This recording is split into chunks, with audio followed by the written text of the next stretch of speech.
Hi, YouTube.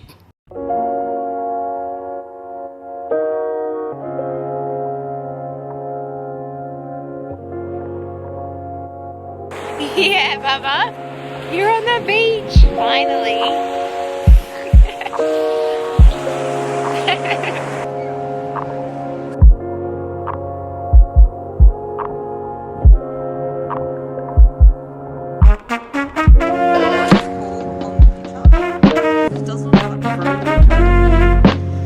Mac. Hi, honey.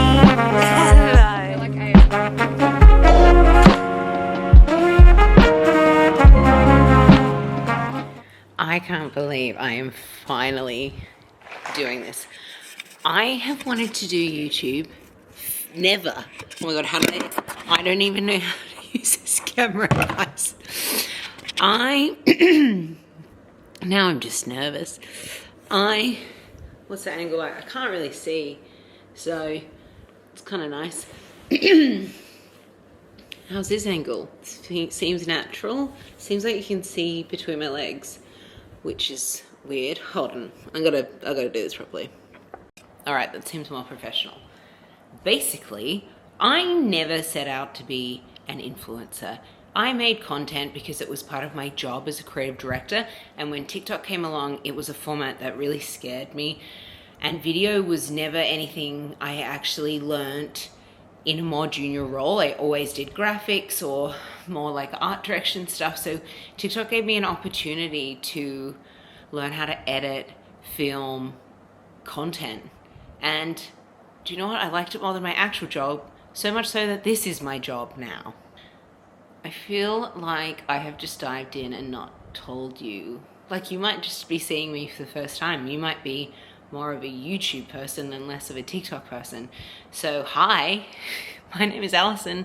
I used to work in fashion, and now I just care about how clothes make me feel, and I make content about how to look after clothes, how to look after yourself when you're getting dressed, because I think we so often just get dressed for the aesthetics. That's what I get dressed for, but I also get dressed to make myself feel good, and I really think I can honestly say I don't care about what other people think. But as a woman I'm 33. I think I'm 33.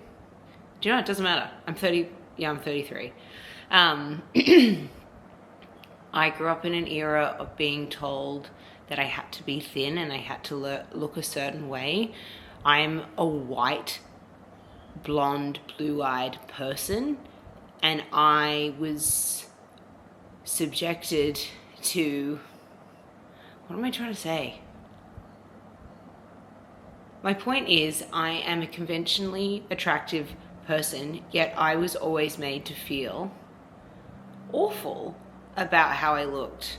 And my background is that I worked in fashion for years and years. I specialized in knitwear design, and then I ended up working more on creative teams for editorial and beauty brands especially. And at the end of my professional, desk job, I was a creative director, and I felt like my train of thought is all over the place. I think the point in telling you about my professional career is that it didn't really matter how senior I got. All I cared about is how women feel. And there are some businesses I worked in who did a fabulous job in centering the woman of their brand and actually genuinely caring about that, and whether that was partnering with charities or partnering with real people. At the end of the day, I still worked for a business. Now I am the business, however, it's a little bit less transactional is not the word.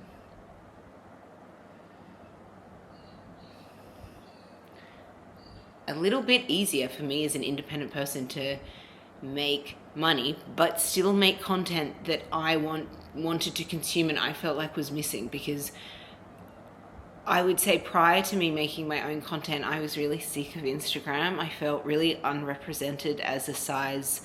I'm now more of a size 16, size 18.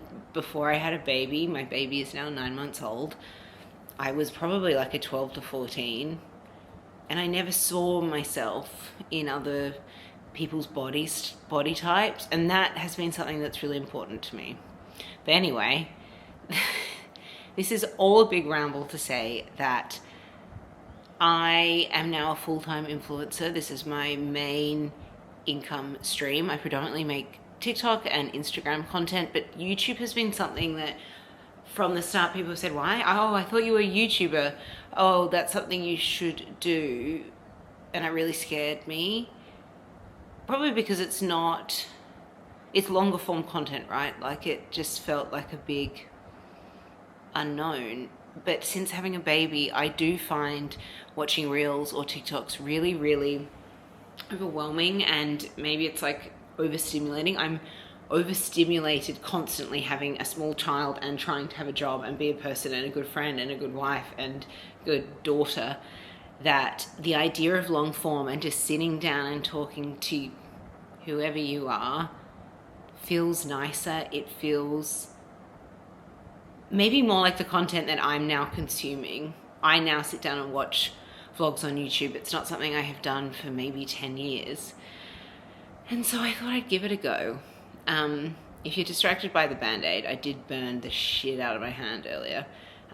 So I appreciate that's not very aesthetic.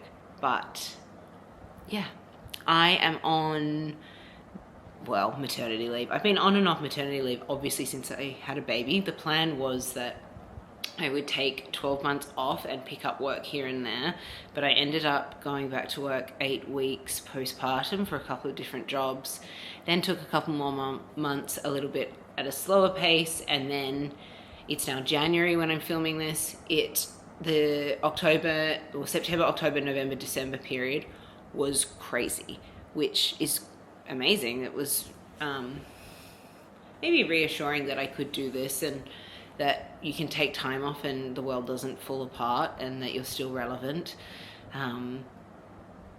But I didn't know whether I would get, when I say I was working as an influencer. I am not going back to my full-time job anymore, which is really exciting. It's exciting that this is enough income that I can eat food and live life. And so I just have a little bit more time now. I used to just make all my content on the weekends. So I basically worked 7 days a week, which was hell. That was not a maintainable pace. Whereas, you know, now doing this full time, I can try new formats. So we'll see. What was I going to say? Oh yeah, I was going to say that I'm in Australia for the next 7 weeks. I think I'm here for the next 5 weeks. I've been here for 2 weeks already, but it has taken about 2 weeks to get over the jet lag and just have a bit of a break and get rid of the baby jet lag, which, like, I thought jet lag was bad, but for a baby it's worse. Like, you go to sleep and then the baby wakes up because they think it's morning. That was bad. I think people are really scared about flying with kids.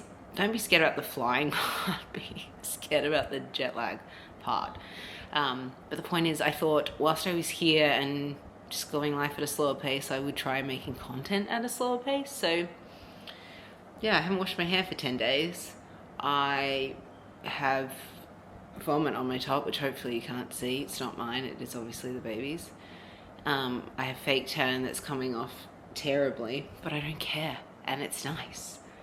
And I just think that sometimes in a 4-second video you get to see what looks like a very nice corner of my life. It's nice to see the less perfect things. Anyway, speaking of perfect things, this is not my house. This is my parents' beach house. We're very lucky we can stay here for a couple of weeks while we just hang out. And yeah, I thought, what am I saying? I gotta wrap this up. I've been talking for like 8 minutes, way too long. Yeah, I'm in Adelaide at the moment.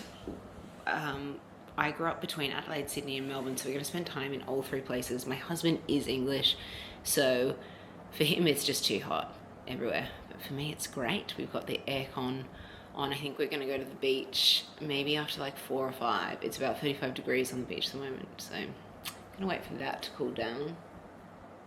But yeah, I'm going to wrap it up. But yeah, welcome to my first YouTube vlog.